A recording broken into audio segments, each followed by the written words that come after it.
அர்ஜுனனை வீழ்த்தியது யார்?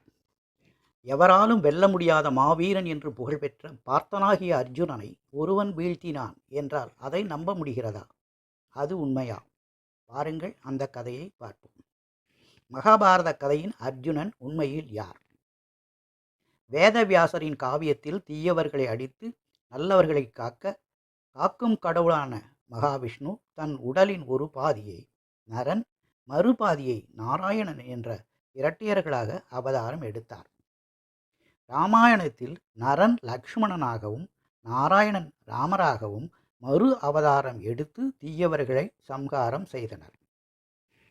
அடுத்த பிறவியில் மகாபாரதத்தில் நரன் அர்ஜுனனாகவும் நாராயணன் ஸ்ரீகிருஷ்ணராகவும் அவதாரம் எடுத்து தீயவர்களை அழித்தனர்.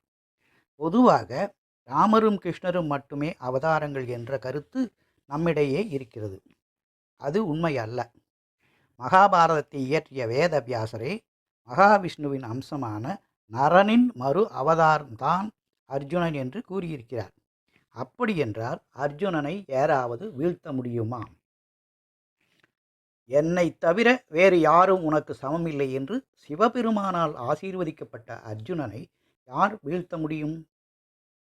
சரி, வாருங்கள் அந்த கதைக்கு செல்வோம். மகாபாரத யுத்தம் முடிந்த பிறகு பாண்டவர்களில் மூத்தவனான தர்மபுத்திரரான யுதிஷ்டிரர் ஹஸ்தினாபுர மன்னராக முடிசூட்டி கொண்டார். பாண்டவர்களின் பாட்டனாரான வேதவியாசர் யுதிஷ்டிரரிடம் நீ அஸ்வமேத யாகம் செய்ய வேண்டும் என்று அறிவுரை கூறினார்.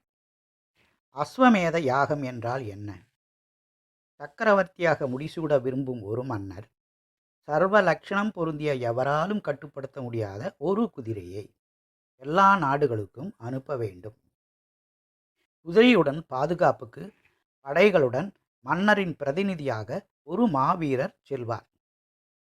மன்னரை எதிர்க்க விரும்புவர் குதிரையை பிடிக்க வேண்டும். மன்னரின் பிரதிநிதியுடன் எதிர்ப்பவர் போர் புரிய வேண்டும். எதிர்ப்பவர் தோற்றால் அவர் யுதிஷ்டிரரை சக்கரவர்த்தியாக ஏற்றுக்கொண்டதாக அர்த்தம்.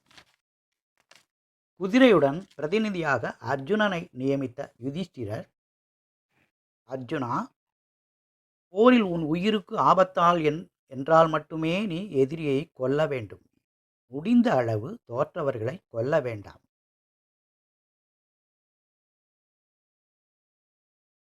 வருகிற சித்ரா பௌர்ணமி அன்று நடக்க இருக்கும் அஸ்வமேத யாகத்திற்கு வரும்படி அவர்களுக்கு அழைப்பு விடுக்க வேண்டும் என்று அறிவுரை கூறி அனுப்பினார். அண்ணன் யுதிஷ்டிரரின் அறிவுரைப்படி ஹஸ்தினாபுரத்தில் இருந்து அஸ்வமேத யாக குதிரையுடன் கிளம்பிய அர்ஜுனன் ஏராளமான ராஜ்யங்களின் மன்னர்களை வென்ற பிறகு கிழக்கு கடற்கரையோரம் மணிப்புரம் என்னும் நாட்டை வந்தடைந்தான். மணிப்புர நாட்டை பப்ருவாகனன் என்னும் மாவீரனான மன்னன் ஆண்டு வந்தான். பப்ருவாகனன் யார்? இந்திரபிரஸ்தத்தை தலைநகராக கொண்டு யுதிஷ்டிரரின் தலைமையில் பாண்டவர்கள் ஆட்சி செய்த போது தன்னுடைய இளமை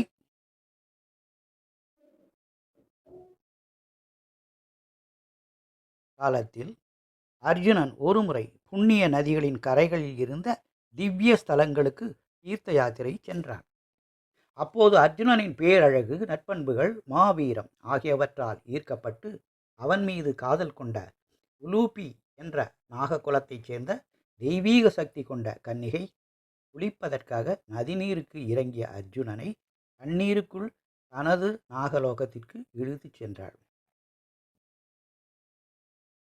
ஐயா, நான் உங்களை மிகவும் நேசிக்கிறேன். உங்கள் மூலமாக நான் ஒரு குழந்தைக்கு தாயாக விரும்புகிறேன். என் விருப்பத்தை நீங்கள் நிறைவேற்றிய பிறகு என்னிடமிருந்து செல்லலாம். நீங்கள் என்னுடனேயே எப்போதும் இருக்க வேண்டும் என்று நான் உங்களை வற்புறுத்த மாட்டேன் என்று மிகுந்த பணிவுடன் உலூபி அர்ஜுனனை வேண்டினாள். உலூபியின் அளவற்ற காதலை மதிக்கும் விதமாக அர்ஜுனன் சிறிது காலம் அவளுடன் சந்தோஷமாக காலம் கழித்தான். பிறகு அவளுடைய அனுமதியுடன் அவளை பிரிந்து தெற்கு திசை நோக்கி தீர்த்த யாத்திரை சென்றான். கர்ப்பம் தரித்த உலூபி உரிய காலத்தில் ஓர் அழகிய ஆண் குழந்தையை பெற்று அவனுக்கு அரவான் என்று பெயரிட்டு வளர்த்தாள். இவனுக்கு தனியாக ஒரு கதை இருக்கிறது. கிழக்கு கடற்கரையோரம் பயணித்த அர்ஜுனன் மணிப்புரம் என்னும் நாட்டை அடைந்து அந்த நாட்டின் இளவரசியான சித்ராங்கதையை சந்தித்தான். மாபெரும் வீராங்கனையும் பேர் அழகியுமான அவளைக் கண்டு அர்ஜுனன் மயங்கினான். சித்ராங்கதையும் அர்ஜுனனின் ஆண்மை மிக்க கம்பீரமான அழகில் மயங்கி அவன் மீது காதல் கொண்டாள். வெற்றி கொண்டான் விஜயனாகிய அர்ஜுனனை மணிப்புர நாட்டு மன்னன் மகிழ்ச்சியுடன் வரவேற்று உபசரித்தான். மணிப்புர மன்னனாகிய சித்ராங்கதையின் தந்தை அர்ஜுனனும் சித்ராங்கதையும் ஒருவரை ஒருவர் விரும்புவதை தெரிந்து கொண்டார். அவர் அர்ஜுனனிடம், ஐயா, எனக்கு மகன் இல்லை, ஒரே ஒரு மகன் மட்டுமே இருக்கிறாள். அந்த ஒருத்திதான் இவள். எனக்கு பிறகு என் மகள்தான் மகாராணியாக இந்த சிம்மாசனத்தில் அமர்ந்து ஆட்சி செய்ய வேண்டும். அவள் வயிற்றில் பிறக்கும் மகன் பெரியவன் ஆனதும் இந்த நாட்டின் மன்னன் ஆவான். என் மகளை நீங்கள் மணந்தால் அவளுக்கு மகன் பிறந்ததும் என் மகளையும் அவளுடைய மகனையும் நீங்கள் என்னிடம் விட்டு செல்ல வேண்டும். என் கோரிக்கையின் நியாயத்தை நீங்கள் எண்ணி பார்க்க வேண்டும். இதற்கு சம்மதித்தால் என் மகளை நீங்கள் திருமணம் செய்து கொள்ளலாம் என்று கூறினார். மணிப்புர மன்னரின் நிபந்தனைக்கு சம்மதித்து அர்ஜுனன் இளவரசி சித்ராங்கதையை திருமணம் செய்து கொண்டான். சிறிது காலம் அர்ஜுனன் சித்ராங்கதையுடன் மகிழ்ச்சியுடன் காலம் கழித்தான். அவர்களுக்கு ஓர் அழகான மகன் பிறந்தான். அவனுக்கு பப்ருவாகனன் என்று பெயர் சூட்டினார்கள்.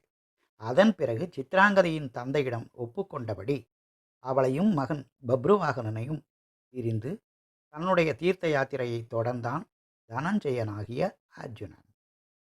தீர்த்த யாத்திரையை நிறைவு செய்து அவன் இந்திரபிரஸ்த நகருக்கு திரும்பினான். பின் எப்பொழுது பப்ருவாகனன் அர்ஜுனனை வீழ்த்தினான்? பல ஆண்டுகளுக்கு பிறகு மகாபாரத யுத்தத்தில் திரௌபதி, உலூபி, சுபத்ரா ஆகியோர் மூலமாக பிறந்த மகன்கள் இறந்தபோது பப்ருவாகனன் போரில் கலந்து கொள்ளாததால் உயிருடன் இருந்தான். அவன் ஏன் தந்தையை வீழ்த்த வேண்டும்? அந்த விவரங்களை இந்த கதையின் அடுத்த பாகத்தில் காணலாம்.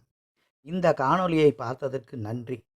என்னுடைய ராமமூர்த்தி பிஆர் சேனலை சப்ஸ்கிரைப் செய்யுங்க, லைக் பண்ணுங்கள், ஷேர் பண்ணுங்கள். என்னுடைய மற்ற காணொளிகளையும் பாருங்கள். வணக்கம்.